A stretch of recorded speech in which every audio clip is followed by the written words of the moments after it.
middle of the night here on the West Coast, but early morning on the East Coast, where Washington, D.C. is located, as we all know.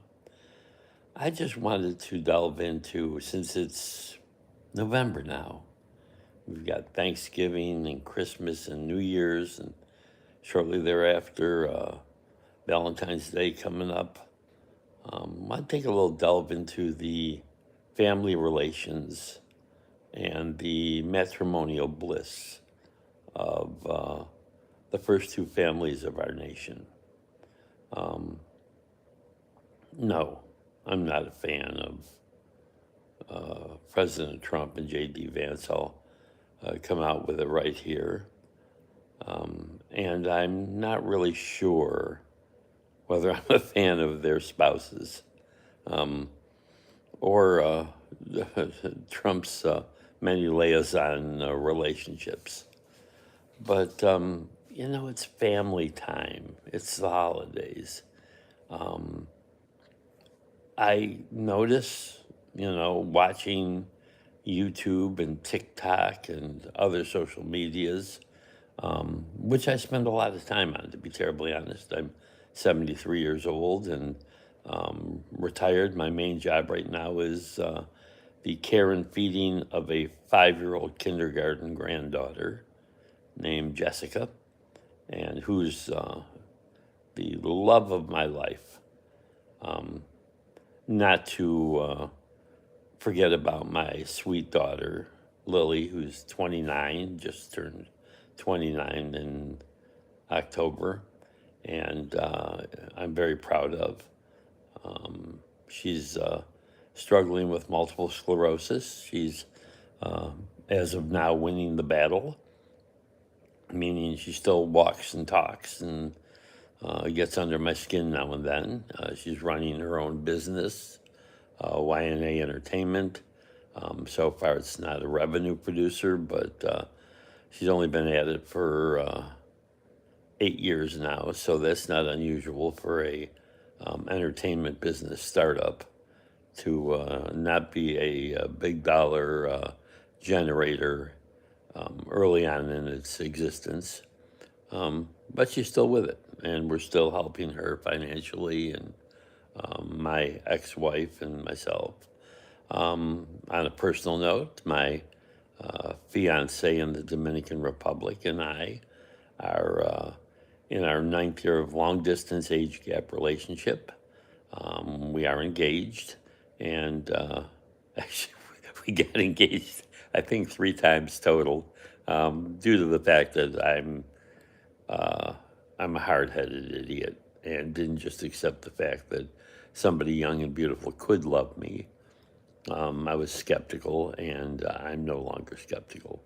She's made a believer out of me. And so we will get together after my granddaughter's 6th birthday in July. I will go to the Dominican Republic and meet her for the first time face to face, give her approximately a month's opportunity to reject me. And if she if she decides to accept what is left after 74 years at that time, I'm 73 now, get married and live happily ever after in the Dominican Republic. Anywho, I just haven't noticed the warmth and love springing forth from our two first couples. Not like I did with the Obamas, not like I did with the Bidens. A lot more similar to the Clintons than it was. And, I really like a love affair between public figures. We all do. Look at it's all over media. It's whenever Tom Cruise or Tom Cruise is always the one that comes to mind.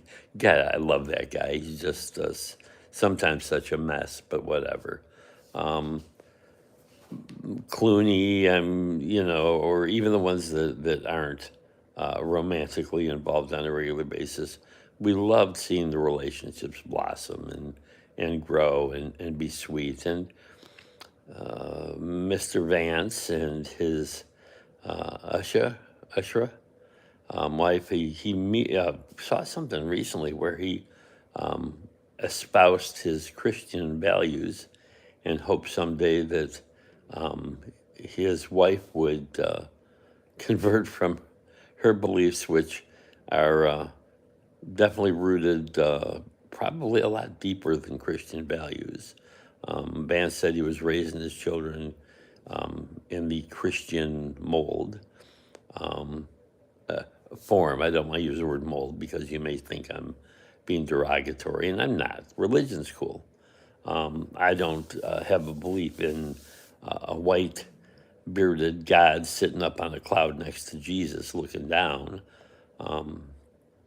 My spirituality is much closer to, shall we say, nature. And I think there's a lot of reverence in all of us. I think it's internal and external. And then again, the number one Pumbaa in the White House doesn't seem to have a lot of time with his number one lady, as opposed to his 1A, his 1B, his 1C, whatever. And Barron, their son, doesn't seem to be front and center in any way, shape, or form. He's talked about a lot, but doesn't seem to be terribly present. And Trump's other two sons, Eric and Don Jr., aren't making the hit parade like they were in the previous administration. And neither is his daughter and Mr. Kushner. Of course, they seem to have, from what I see on the internet, and God only knows it's the internet, right? So maybe I should not pay attention, but it seems like Kushner and Mrs. Made a killing with the Saudis during the first administration. Probably don't need to work as hard as they did. God bless them. And of course, everybody's making money off the Trump coin, except for the people that have bought the Trump coin. But you got to like people that. I've got friends that support the president in spite of the fact they've lost tens of thousands of dollars.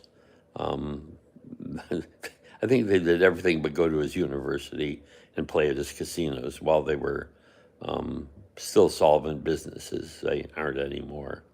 But they've bought, I think that one of them actually went to Mar-a-Lago for some, give me money for dinner. It probably was Kentucky Fried Chicken or something like that.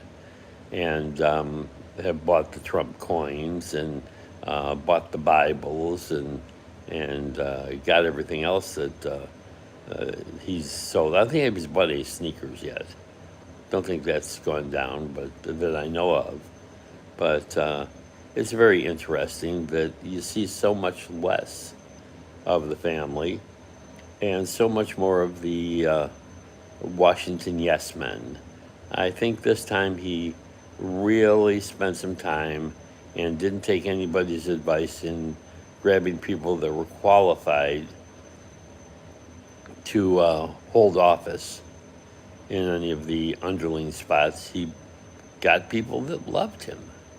And God only knows. I mean, if I was president, I'd get a lot of people that knew a lot more than me. I wouldn't get a lot of people that knew less than me but loved me, in spite of the fact they really weren't qualified. So I think it's really weird at the holidays, and here we are coming up on 2026, to not have not just the president. I mean, I wasn't really thrilled with Biden. I thought he was too old, and not mentally capable of doing the best job, but I think he had good people around him that could make up for that. I don't think Trump is mentally capable of doing the job, and I don't think the people around him have the best interests of the nation in their hip pockets. So, anyways, I just thought I'd bring that up in the middle of the night. It's probably a good time for it since nobody will get pissed off at me because nobody's really watching. But hey, whatever your God is, God bless you all. And have a great Sunday, and go Buffalo Bills. Figure out a way to beat Kansas City and get the ship heading in the right direction as the postseason approaches. And don't let New England win the East, please. Oh, congratulations, Buckeyes. I love you to death. I lived in Columbus for 20 years. And they're my college team, and the Bills are my pro team. And over the last half a decade, those have been pretty good teams to root for. You got a lot of wins and very few losses. And isn't that what life's all about? Lots of wins and limited losses. Take care now. Have a great day. Bye-bye.